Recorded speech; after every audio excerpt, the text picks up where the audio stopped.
حوالے سے وہ کتنے مطمئن رہیں کہ ان کو وہ بنیادی سہولیات نہیں، میسر ہوں گی؟ الحمدللہ ایمرجنسی کا پروٹوکول میرے دور میں ہی طے ہوا کہ ڈاکٹر جو ہے نا وہ رات کو سوئے گا نہیں۔ پورے آزاد کشمیر میں فری ایمرجنسی کو لانچ کرنا یہ میرے ہاتھوں ہوا الحمدللہ۔ ہاسپٹل جس میں سرجری ہوگی دل کی جی وہ اس پہ ورکنگ ہو رہی ہے۔ میرا ایک ویژن تھا فری ایمرجنسی کا، وہ ابھی تک چل رہا ہے۔ ممبر پالیسی کمیشن بنا اور میرے دور میں سب سے زیادہ اپوائنٹمنٹس ہوئی، 1300-1400 اس عرصے میں لوگ جو ہے نا پرماننٹ پبلسر کمیشن کے ساتھ بھرتی ہوئے کہ آپ ہائی لیول کے لوگوں کے ساتھ بیٹھتے ہیں، بڑے ہائیلی کوالیفائڈ، خالی پی ایچ ڈی نہیں بلکہ پوسٹ ڈاک سٹاف نرسز کی کمی تھی۔ جب میں ڈی جی ایل تھا تو ان کو یکمشت 30 مزید دی تھی اور 100 کے قریب اس وقت وہ ہیں۔ میں نے ایم بی بی ایس کی تھی 83 میں، کہاں سے؟ 1983 سے نشتر میڈیکل کالج ملتان سے۔ اورنگزیب چودھری کی طرف سے السلام علیکم۔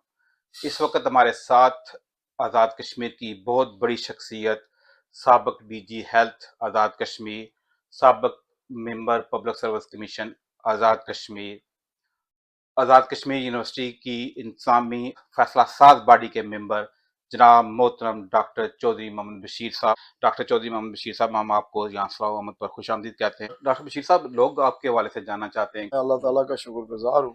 اللہ کے بعد جو ہستی ہے وہ میری والدہ، جنہوں نے بہت محنت کی، بیوہ ہو کے انہوں نے مجھے پڑھایا لکھایا، مجھے ٹریک پہ رکھا، اور اس کے بعد الحمدللہ ایم بی بی ایس کی۔ میں نے ایم بی بی ایس کی تھی 83 میں، کہاں سے؟ 1983 سے نشتر میڈیکل کالج ملتان سے، ٹھیک۔ اور بڑا پریسٹیجیس کالج تھا اس وقت۔ کالج تھوڑے تھے، اس کے بعد تو 76 کے بعد بہت سارے کالج بن گئے۔ میڈیکل کی تعلیم کے بعد الحمدللہ ایڈمنسٹریشن میں میں نے کورس کیے، اور اس بنیاد پہ پھر میں نے آزاد کشمیر کے کوئی ایسا جو سیڑھی ہے ایڈمنسٹریشن کے اوپر جانے کے لیے، میں نے تقریباً ہر سیڑھی کو کراس کرتے ہوئے میں پھر الحمدللہ 2016 میں پھر جو ہے نا ڈائریکٹر جنرل ہیلتھ بنا۔ پورے آزاد کشمیر میں فری ایمرجنسی کو لانچ کرنا یہ میرے ہاتھوں ہوا الحمدللہ۔ میری پوری ٹیم تھی، اور اس وقت کے جو جنرلز تھے، جنرل خالد، وہ بھی سپورٹر تھے، اور سب سے زیادہ کریڈٹ جاتا ہے وقت کے وزیر صحت نجیب نکی صاحب کو، اور راجہ فاروق قادر خان صاحب اس وقت وزیر اعظم تھے۔ تو آج ہمارے 10 ہاسپٹل ایسے ہیں جس میں ایک سرنج سے لے کے سٹریپٹوکائنیز کا ٹیکہ جو ہوتا ہے کوئی دل کا فوری طور پہ جس پہ ہو تو اس پہ وہ اثر کرتا ہے۔ میرا ایک ویژن تھا فری ایمرجنسی کا، وہ ابھی تک چل رہا ہے۔ تو فری ایمرجنسی کا لوگوں کو بہت ریلیف مل رہا ہے۔ آج بھی میں جب جاتا ہوں ہاسپٹل میں رات کو کسی وقت، تو وہ ایک الگ سے ایک سیکشن ہے جو ڈاکٹرز کا ہے، وہ ہر وقت الرٹ رہتے ہیں۔ ممبر پالیسی کمیشن بنا اور میرے دور میں سب سے زیادہ اپوائنٹمنٹس ہوئی، 1300-1400 اس عرصے میں لوگ جو ہے نا پرماننٹ پبلسر کمیشن کے ساتھ بھرتی ہوئے۔ سنڈیکیٹ ممبر جو اس کا یونیورسٹی کا، یہ بڑی پریسٹیجیس پوسٹ ہے کہ آپ ہائی لیول کے لوگوں کے ساتھ بیٹھتے ہیں، بڑے ہائیلی کوالیفائڈ، خالی پی ایچ ڈی نہیں بلکہ پوسٹ ڈاک یعنی کہ ڈبل پی ایچ ڈی، اور بڑے جو ہے نا وہ انٹیلیجنٹ لوگ ہوتے ہیں۔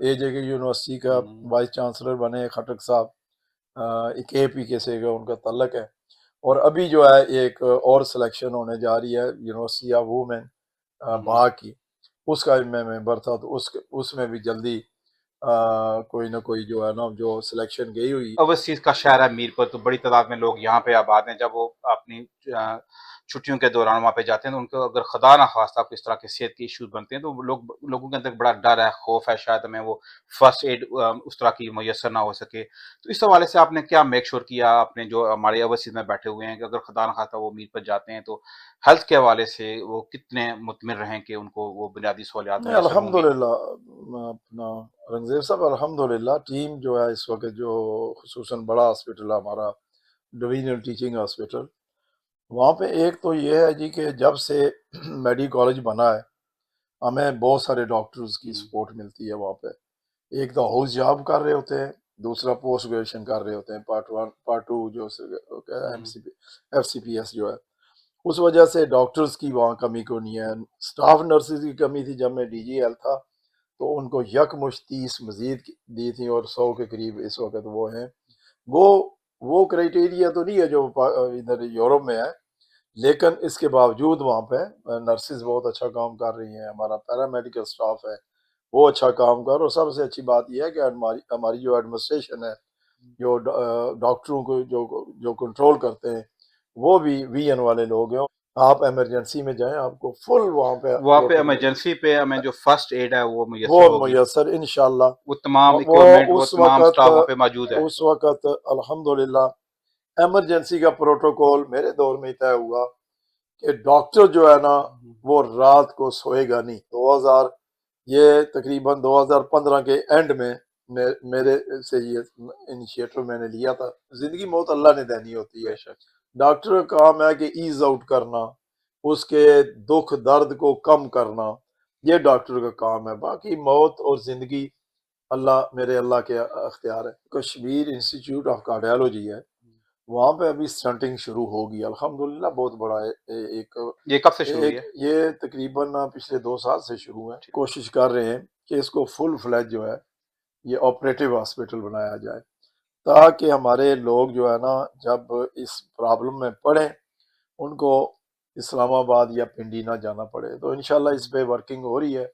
اور سٹنگ جو ڈی جی ہیلتھ ہے ڈاکٹر فاروق نور بڑے وی این والے ہیں. بائی پاس وغیرہ کے والے سے بائی پاس اسی کو جو جی، میں آپریٹو ٹھیک، جب میں ٹھیک، کہتا ہوں ٹھیک، کارڈیک بالکل آپریٹو سرجری وہ جو ہے نا کلینک ٹھیک، ہو. ٹھیک. کلینک مطلب یہ ہے کہ اس کو ہم فل فلیج ہاسپٹل جس میں سرجری ہوگی دل کی، جی. وہ اس پہ ورکنگ ہو رہی ہے. اور فاروق نور صاحب اس پہ توجہ دے رہے ہیں، اور باقی جو گورنمنٹ بھی اس میں بہت سیریس ہے. اور انشاءاللہ اگر یہ ہو جاتا ہے تو تقریباً 80% جو کیجویلٹیز ہیں جو دل کی وجہ سے ہوتی ہیں بالکل ان کو روکا جا سکتا ہے. آپ کو انشور کرتا ہوں کہ اس وقت جو ٹیم ہے وہاں پہ ہے، جو ڈاکٹرز ہیں ویری ایکسپرٹ، اور جو ایڈمنسٹریشن ہے وہ بھی ماشاءاللہ، اور جو امیجیٹ اوپر جو پوری چیز کو چلا رہا ہے وہ ڈاکٹر فاروق نور ہے، اور وہ وی این والے آدمی ہیں.